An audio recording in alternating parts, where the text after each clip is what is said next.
श्री सीतारामचंद्र भगवान की जय। श्री सद्गुरुदेव भगवान की जय। भगवत कृपा से हम सभी लोग यथामति यथा समय कुछ शास्त्र की चर्चा करते हैं। उसका उद्देश्य केवल इतना है कि लोग सनातन धर्म की मान्यताओं को, परंपराओं को गहनता से समझ सकें और उसमें आस्थान्वित, श्रद्धान्वित होकर के अपने अपने क्षेत्रों में पुनः संलग्न हो जाएं। भारत की आज जो स्थिति है वह स्थिति बहुत अच्छी नहीं है और आगे की जो स्थिति आ रही है वह तो और भी भीषण आ रही है। ऐसी स्थिति में हम सभी लोगों को बहुत सावधान होकर के, बहुत तत्परता पूर्वक अपने धर्म, अपने शास्त्र, अपनी परंपरा, अपनी मान्यता, इनकी रक्षा में लग जाना चाहिए। क्योंकि हम लोग बाहर से देखने में तो हिंदू कह लो, सनातनी कह लो, कुछ भी कह लो, भारतीय कह लो, दिख रहे हैं, पर अंदर से हमारी मान्यताएं, परंपराएं सब बदल रही हैं। उसका मूल कारण है अंग्रेजी स्कूल। छोटी सी आयु से बच्चे को वहाँ भेजा जाता है और उस कारण से उसको जो संस्कार मिलते हैं वो बड़े होते होते तक उन्हीं संस्कारों में रचपच जाता है और उन संस्कारों का प्रभाव ऐसा होता है वो न तो माता को माता मानने तैयार, न पिता को पिता मानने तैयार। भगवान तो बहुत दूर की बात है। शास्त्रों में माता पिता को भगवान कहा, भगवान मानना तो पीछे की बात, वो माता पिता को माता पिता नहीं मानते। ऐसी स्थिति में हम सनातन धर्म से जुड़ें, उसकी मान्यता परंपराओं को समझें। इसी दृष्टिकोण से कुछ विचार प्रस्तुत किए जाते हैं। उसी श्रृंखला में एक बहुत बहुत बहुत महत्वपूर्ण सनातन धर्म का, हिंदू होने का प्रतीक चिन्ह है जिसको हम लोग शिखा कहते हैं। आजकल शिखा बहुत कम लोगों की है।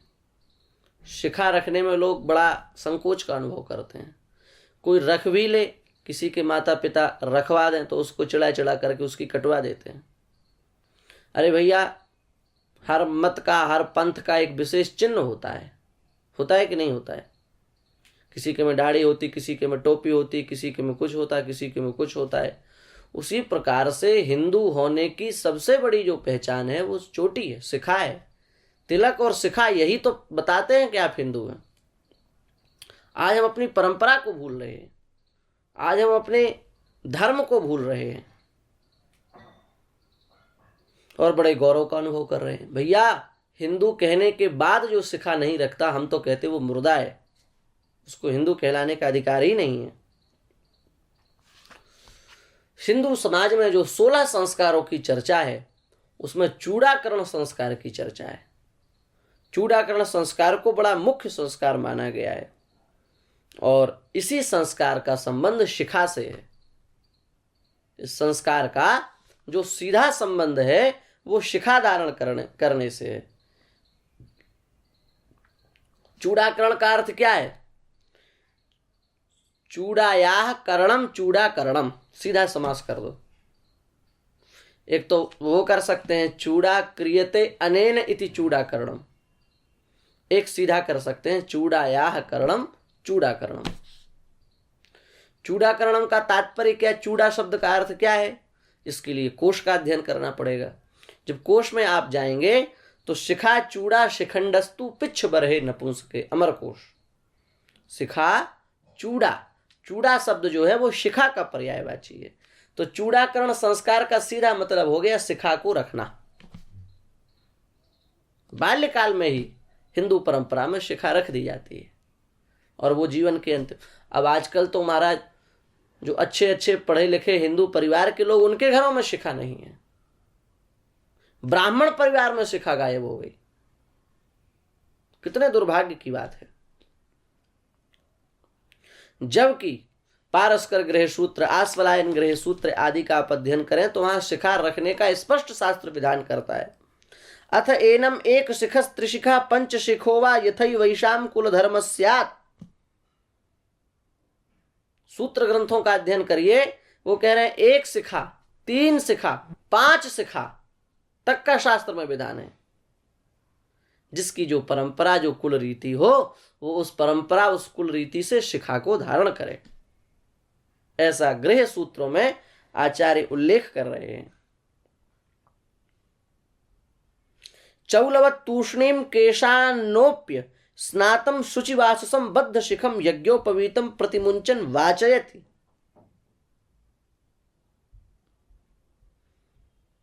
बौधायन गृहे सूत्र का वाक्य है।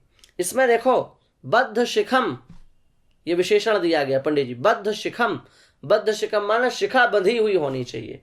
शिखा बंधी हुई कब होगी? जब शिखा होगी।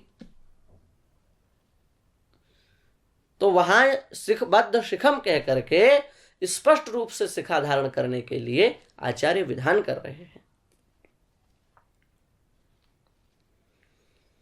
धर्म सिंधु ने तो स्पष्ट ही कह दिया है, मध्य मुख्या एका शिखा अन्याश्च पार्श्वादि भागे स्वित यथा कुलाचार प्रवर संख्या शिखाश्चूड़ा समये कार्याः।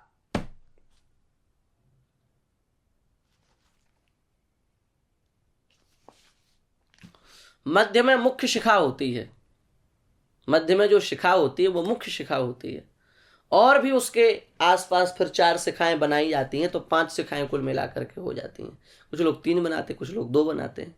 मुख्य शिखा बीच में होती है, और फिर अपने अपने देश कुल परंपरा के अनुसार अगल बगल भी जो है वो शिखा कर लेनी चाहिए।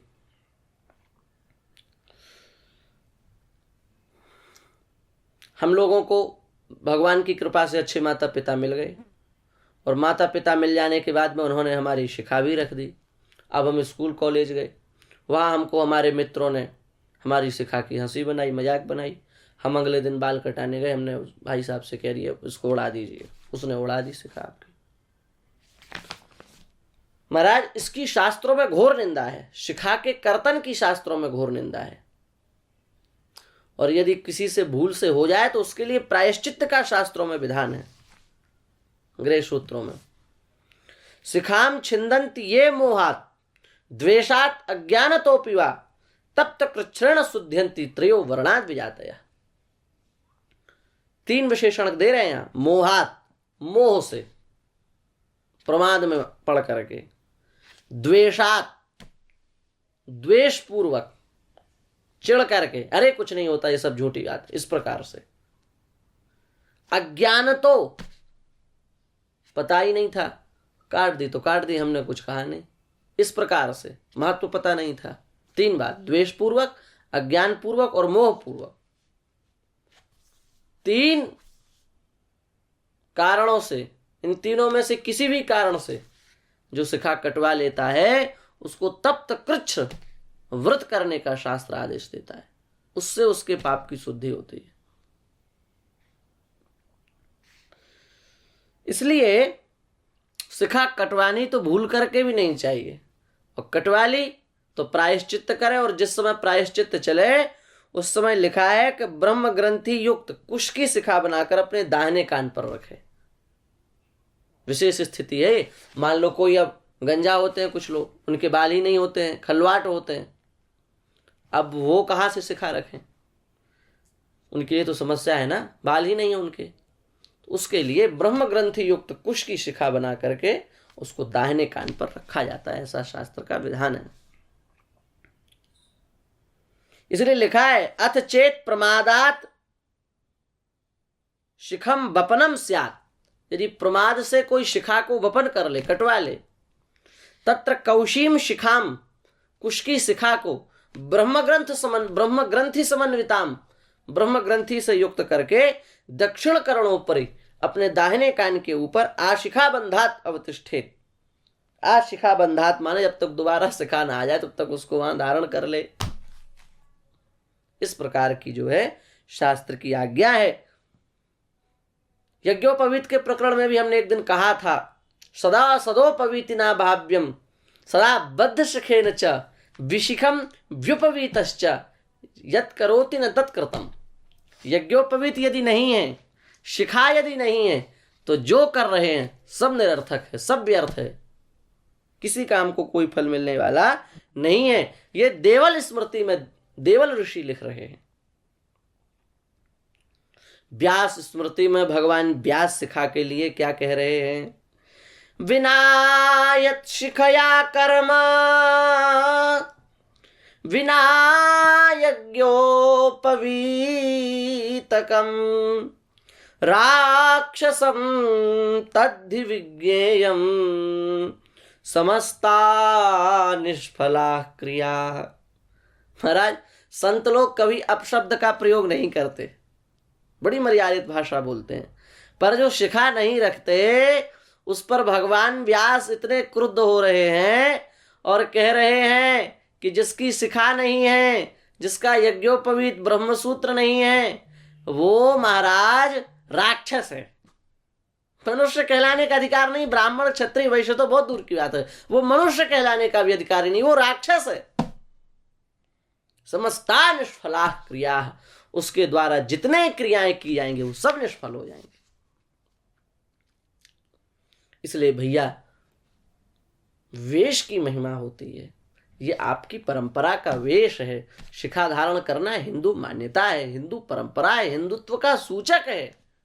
इसको हम कैसे समाप्त कर सकते हैं? तलवार गले पर रख दी जाती थी, उसके बाद भी हमारे पूर्वज अपने शिखा, अपने सूत्र का त्याग नहीं करते थे। आज हम लोग बिना किसी के भय के अपने आप उड़ाए जा रहे हैं। कितना घोर निंदित कर्म हम लोग कर रहे हैं। कहते विज्ञान के युग में ये अंधविश्वास की बातों का क्या मतलब? अरे भाई, ये भी एक विज्ञान है। हिंदू रक्त में एक ऐसी अमृतस्रावी धारा है, जिस धारा के एक बिंदु का यदि किसी को ज्ञान हो जाए तो वो एक अपनी नई सभ्यता बसा सकता है। हिंदू संस्कृति में से कितनी सभ्यताएं निकली, उसकी संस्कृति की धारा की एक बिंदु की ये महिमा है। वो धारा ऐसे ऊपर की ओर आती है, ऊपर की ओर आती है। शिखा नहीं रहेगी तो उधर से निकल जाएगी। शिखा रखने का मतलब है कि वो जो धारा है उसको हम नियंत्रित कर सकें। तो अब बताइए, ये जो नदी है, धारा है, इसको हम सुरक्षित रख सकें, नियंत्रित रख सकें, इसके लिए शिखा, ये वैज्ञानिकता नहीं है क्या शिखा रखने में? अब इसको आजकल के मूर्ख लोग वैज्ञानिकता मानेंगे ही नहीं। तो मत मानो तो मत मानो भैया, जिसको नहीं मानना उसको तो कोई मनवा भी नहीं सकता है। हम बस यही आपसे प्रार्थना करते हैं कि शिखा अवश्य धारण करना चाहिए। संस्कार गणपति नाम के ग्रंथ में पंडित जी लिखा है, आप सुनोगे तो आपको आश्चर्य होगा। लता गुल्मेषु वृक्षेषु पितरो ये व्यवस्थिता ते सर्वे तृप्तिमायान्तु मयोत्सृष्टैः शिखोदकैः।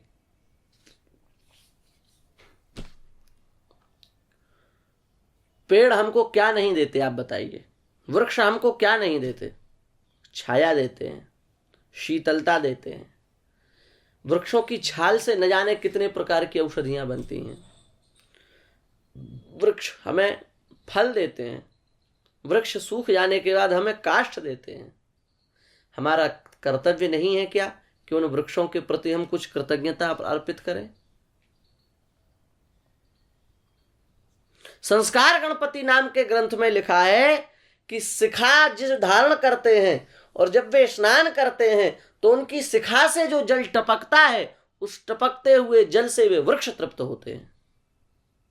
उनको तृप्ति होती, उनको संतोष होता है। शिखा धारण करके, स्नान करके, इसके जल से हम उनके प्रति कृतज्ञता अर्पित करते हैं। और जो शिखा धारण नहीं करते वो कृतज्ञता अर्पित नहीं करते, वे कृतज्ञ हैं, और कृतज्ञ से बढ़कर के संसार में कोई पापी नहीं है। इसलिए शिखा अवश्य धारण करना चाहिए। स्नाने दाने जपे होमे संध्यायाम देवतार्चने शिखा ग्रंथिम सदा कुर्या द्वितीय तन्मनुरब्रवीत। भगवान मनु कह रहे हैं, स्नान में, दान में, जप में, होम में, संध्या में, भगवान की सेवा पूजा में, इन 7 कार्यों में शिखा में गांठ अवश्य होना चाहिए। 7 कार्य शिखा ग्रंथि करके, शिखा को बांध करके, चिद्रूपिणी महामाये दिव्य तेजस समन्विते तिष्ठ देवी शिखा मध्य तेजो वृद्धिं कुरुष्व में, इस श्लोक को आप बोल सकते हैं। और वैदिक मंत्र तो है ही, मानस्तों के तन ये प्रसिद्ध है। इसके द्वारा आप शिखा बंधन करें। आप किसी भी प्रकार से हीनता का अथवा शर्माने की किसी प्रकार की आवश्यकता नहीं है। हम शर्माएंगे तो आप ध्यान रखें, बहुत गहरी बात हम कह रहे हैं, हम अपनी संस्कृति को खो देंगे। इसलिए हमको शर्माने की, संकोच करने की आवश्यकता नहीं है। हम जो भी पुत्रवान हैं, पुत्रवती हैं, ऐसे माता पिताओं से हम प्रार्थना करेंगे, आप अपने पुत्रों को ठीक संस्कार, शिखा, यज्ञोपवीत, तिलक, इन सब के महत्व को समझाएं, उनके अंदर वे स्थापित करें, तभी हमारा भविष्य सुरक्षित हो सकता है। अन्यथा वर्तमान समय बड़ा भयंकर चल रहा है। ऐसी स्थिति में हम अपनी परंपरा को यदि मूल छोड़ देंगे तो सुरक्षित नहीं रख पाएंगे। इसलिए हम सभी लोग सावधान रहें। श्री वृंदावन बिहारी लाल की जय।